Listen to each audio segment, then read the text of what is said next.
And the pressure and stress got so bad that 3 weeks ago, I completely went off all of my medicine. I just got so mad one day. It was almost like I would give up everything that was happening just to have things right with my family. I'm about to cry, oh my gosh. Just not knowing if that will ever change. It almost feels like going through a breakup. All kind of came together and I just stopped taking my meds and decided that I want out. YouTube is not just a job, it's not a hobby, it's not just something you love, it's your entire life. Laying on the bathroom floor, feeling nothing. I'm overwhelmed and insecure. Give me something I could take to ease my mind slowly. Hey guys, it's Lizzie. So this is going to be a life update video talking about what my plans are for this summer and just how the past few months have been. I feel like I've only been making videos about Christianity and theology, and while obviously that's very personal and about my life, I feel like I haven't just sat down and talked to you guys in a while. This is kind of the behind the scenes of what my life is actually like, how I actually feel about everything happening, that I really have not been sharing that much. I'm also going to talk about my plans for the summer because I'm going to be traveling a lot on the East Coast and I really want to meet you guys, so I might plan some meetups. Let me know if you live in the cities that I'm going to be visiting and we can try to figure something out. Maybe go to mass together or something. Is there somebody who could help me? It's like the walls are caving in.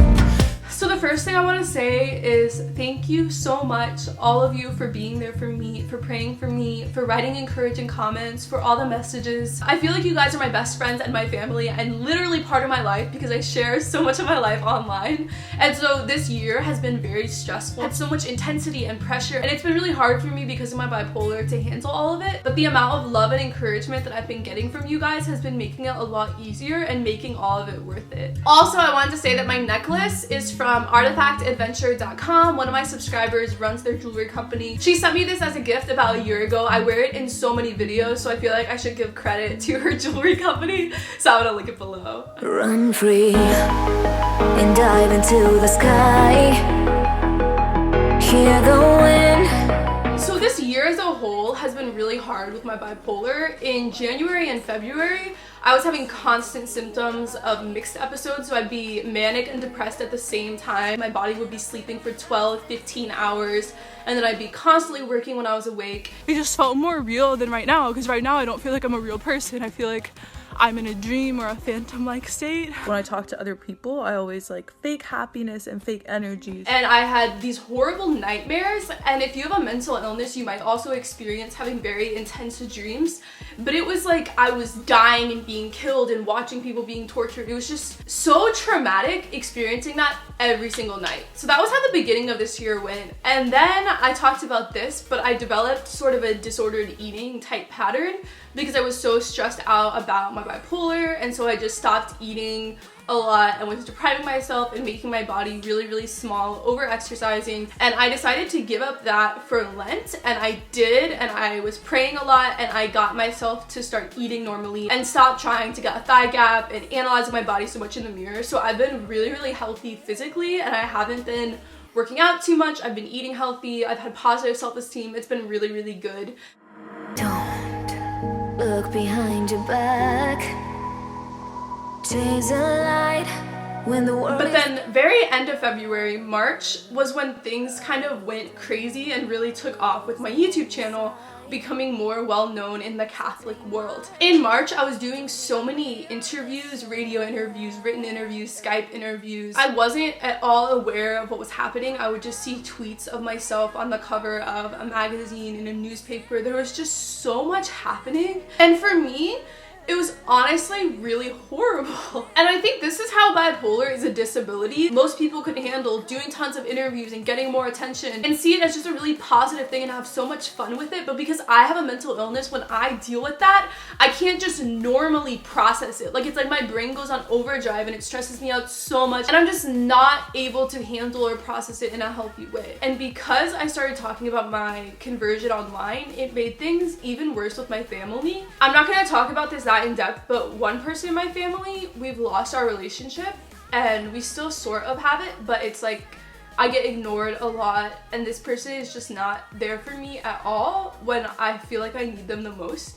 And so I'm getting so much attention and praise and affirmation and love from all these people, but then the person closest to me in my life is not there. But it was almost like I would give up everything that was happening just to have things right with my family and have unity in my family and love and understanding. I'm about to cry, oh my gosh. I just try not to think about this that much, but it sucks. I love my parents immeasurably, and they showed me God and raised me in the church my entire life, and I'm nothing but grateful for that. So when I convert out and go into another church and then talk about it publicly online, it comes across as betrayal. It just digs the wound even deeper, I think, and there's nothing I can do about it. And that's why I put off talking about this for so long, because I didn't want it to impact personal relationships in my life, and just not knowing if that will ever change. It almost feels like going through a breakup, and it's not at all why I expected to happen. I knew this would hurt my family so much when I converted, but I was not prepared for what happened in February and March. And so I remember just crying a lot and feeling so stressed, and it made my bipolar worse. People were sending me free things, throwing money at me.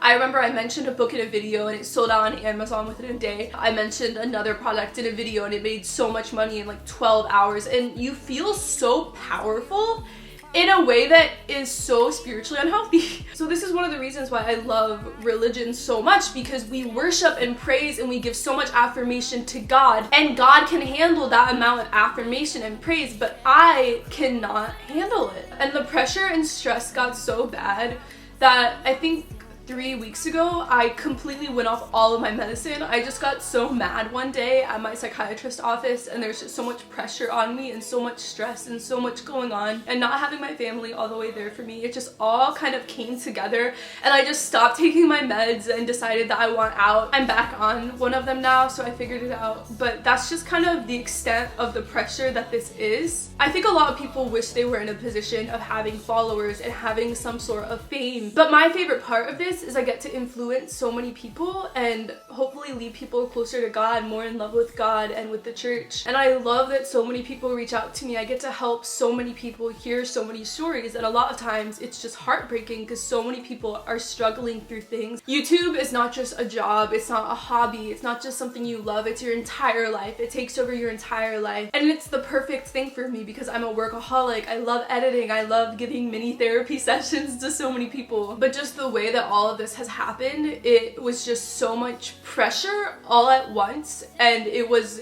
really stressful and really hard, and I cried a lot. And losing the closeness of my family and just being ignored and not being able to share so much of my life with the people who are closest to me during that time, it was this really bittersweet thing. And even taking communion is really sad for me sometimes, because I realize when I take communion, I'm in unity with all Catholics and with a lot of people who I love and I'm really close to, but then because I'm taking Catholic communion, I can never take communion with my family ever again, and that's just a really sad reality. I'm in this Catholic YouTubers Facebook group now, and someone was commenting and they were like, is it prideful to want to be YouTube famous, to want to get more views? And they were kind of analyzing that, and I was just thinking, you don't get it at all. It's so stressful and so much pressure to have so many people and to just get so many messages from people needing help, and to physically not have the time to help all those people. You're just aware of all the brokenness in the world. That's what this job is. It's kind of like The Giver,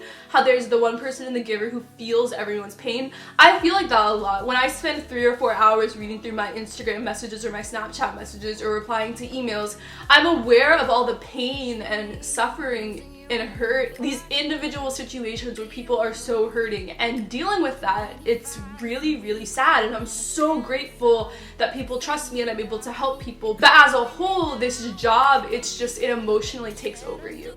Surrender my everything, 'cause you made me believe you're mine.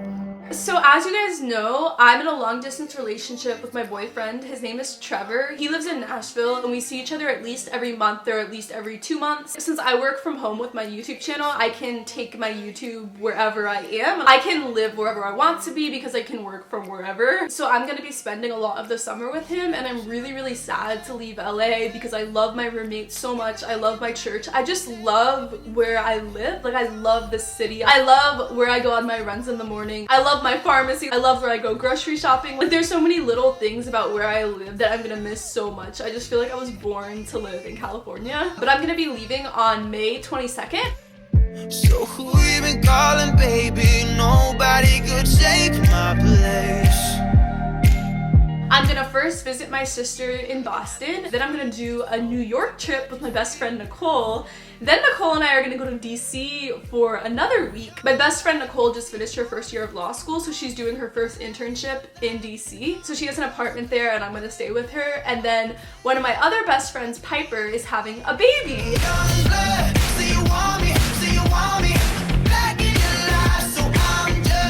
She lives close to DC as well, so she's gonna hang out with us and I'm gonna get to see her new baby in July. She actually made me the godmother, which is really, really exciting. It's my first friend who's having a baby and I love babies. I've been kind of going through a baby phase lately. Let me know if you guys can relate to this, but I went through this when I was 15.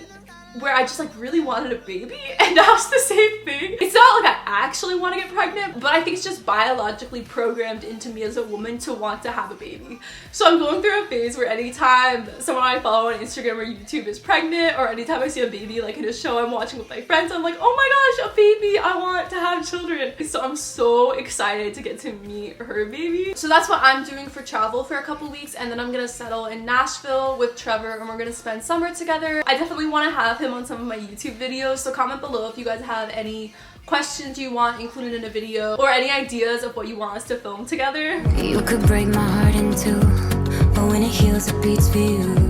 I know it's forward but it's true. I really love him so much and I think long distance has been really healthy for our relationship. I just think it makes you appreciate the other person so much more, and even though my love language is physical touch, he's able to make me feel so loved and so secure in the relationship even though we don't have that most of the time. So I'm gonna super miss my life and all my friends out here, but it's just time to spend more one-on-one time with him because we've been away from each other for so long. So if you guys live in Nashville and want to hang out with me, let me know. I would love to meet you guys. I meet up with subscribers a lot. Sometimes my friends think it's so sketchy, but I feel like you guys are my best friends and my family, so I don't at all mind getting to know you guys one-on-one. I have some projects planned for this summer and for the fall. I'm gonna start doing speaking events, so I'm gonna be writing sermons essentially this summer. It's gonna be really fun because Trevor's in grad school, so I'm gonna be able to use his grad school library for my research. We're gonna get to work next to each other, which we always do, but he usually writes papers, so I'll be kind of writing papers with him, so it'll be really fun. I wanna hold you